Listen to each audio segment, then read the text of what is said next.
Okay, welcome back to Clout 941. We're here with State Senate candidate Morgan Bentley. Morgan, if you could have lunch with any person in history, a historical person, who would you like to sit down and have lunch with? Historical person. See, that cue card over there says famous, so I was going with my Steve Spurrier because oh my goodness. Well, I'll tell you what. Here in the no, but let me tell you why. Let me tell you, you got to hear the whole story. Oh, okay. I once sued Steve Spurrier when I was you sued Steve when Spurrier? I was in law school. Yeah, I worked with a guy. Now named, I like you. With a guy named Joe and John Reeves. It was during the guy named Joe Varner, who's a great lawyer up in Tampa. I clerked for him one summer, and it was a foreclosure that was on a commercial property. And when Spurrier walked into the courtroom, talk about bias in the jury right away. This is the bailiff from the courtroom next door. The judge sends a football over to get autographed while the jury is sitting there. They're like, whoa. You're off to a bad start. No, like, yeah. And he's at a break, and he kind of sidles there. He's a real nice guy, by the way. I mean, for all his little quips and everything. And he's like, where'd you go to school, son? Like that. And I said, Florida. And he goes, you know who I am? I'm like, yeah, I know who you are, Coach. I can work for this guy, you know. And, yeah, we did win that case, though. We won? Yeah, not because of Spurrier. It was really because of John Reeves. He had done it all. So Spurrier was just there for, window dressing, yes. Gotcha. Okay. All right, let's talk about the campaign a little bit, all right? That's great, yes. Now, look, this is your first time running for political office, right? Right. Now, you picked the highest seat to run for locally other than Congress. You picked the state Senate seat.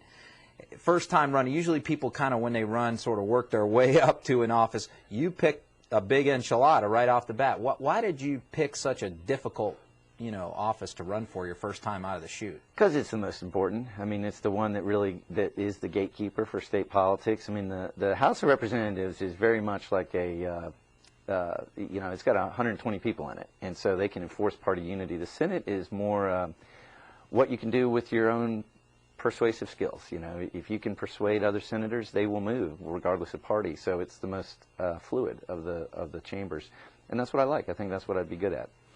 Now, you knew when you got in that you were going to be facing either Mike Grant or Nancy Dieter, both pretty well-known people, well-financed. Did that intimidate you, bother you at all, or not? It bothered me a lot, yeah, because I got to raise, a couple $100,000 to compete with them. But I don't know if it intimidated me so much as it was I'm going to sound like Tiger Woods. It was a challenge, and as you know, first trial you ever had, you kind of, really, you kind of feel your way into it, and then you say, okay, I can do this better. I can do this. I did this okay, but I can do this better. And you sharpen your delivery, you sharpen your message, and that is great. That is what it's all about. And so that was the challenge for me. And both Nancy and Mike are great folks. There's nothing, on that front that was intimidating. But I just thought the other side needed to be heard, and I was good at saying it. So I went out and did it, and it's been great. It's been the experience of a lifetime. Now, your campaign, the campaign you've been running for, the office you've been running for, the campaign on both sides has been tough. I mean, I think the first salvo was the old fox in the chicken coop commercial that yes. You got hit first, I think. That's right. That's right. And that one, I have to say that one bothered me. It probably bothered all lawyers because, kind of what they went after there is, they looked at some of the clients that you've had, some of the people you represented, and all lawyers have represented people that aren't always, the most upstanding citizens in the world. Otherwise, they wouldn't need a lawyer. Well, first time, that was the first time you ever probably got hit with a television commercial about you. Yeah, you can say that. I mean, first time you saw it, what was your reaction? Was, wow, that's early, because they started 3 days after the primary. It started on Labor Day weekend, and I thought something was coming. I mean, and I kind of actually knew. They ran almost that exact ad against Kathy Castor up in Hillsborough County. They just changed the names of the cases a little bit, but it was the same style, same tone, same overlay, the whole thing. And so I knew it was coming, but and they'd had people going through the records over at the clerk of court, one by one, and looking at the cases that you handled. Right, and they're hard to hide. I mean, they're sitting in the clerk's office, and it's a small town. There's, when there's 8 people sitting in a clerk's office going through Williams Parker files, it gets attention.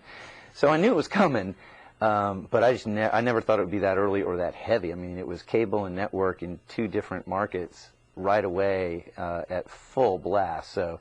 Yeah, and those clients that they're talking about, one's FCCI, which is Sarasota, 1959, founded by a bunch of plumbers. A great company, a wonderful company, kind of company we need to have in Sarasota. The other was Sarasota Memorial, which is one of the best public hospitals in the country. And the third one, I frankly don't know what they were talking about.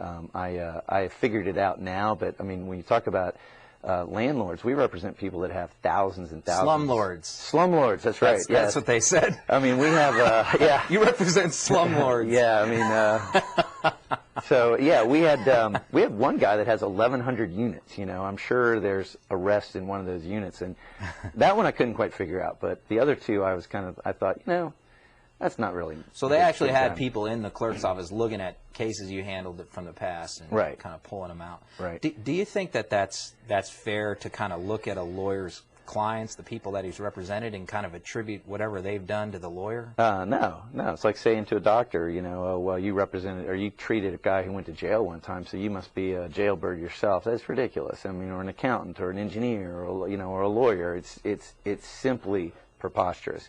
But, you know, the good news is, Ron, is that I think most people saw through that really quickly, especially because in some of the ads, it wasn't about me even, it was about the firm. It would say the firm does this, because I didn't do it, like med mal defense. I don't do med mal defense. But someone in the firm does. And, well, I like representing doctors and hospitals and groups, but, you know, that's really taking it to there's 50 lawyers in the firm. Yeah, it's you know? a big firm. Yeah, who knows? Who knows what they're up to out there, you know what I mean? But, yeah, so that's, I think, a little out of bounds. If you want to talk about me or something I've said myself, that's fine. I get myself in enough trouble as it is saying stuff. But you know, law partners and clients, that's really uncalled for. Okay. We come back, we're going to just wrap it up with some of the nuts and bolts of the campaign real quick, and then we're going to talk about a couple issues that we've discussed with other candidates on the show right after the break on Clout 941.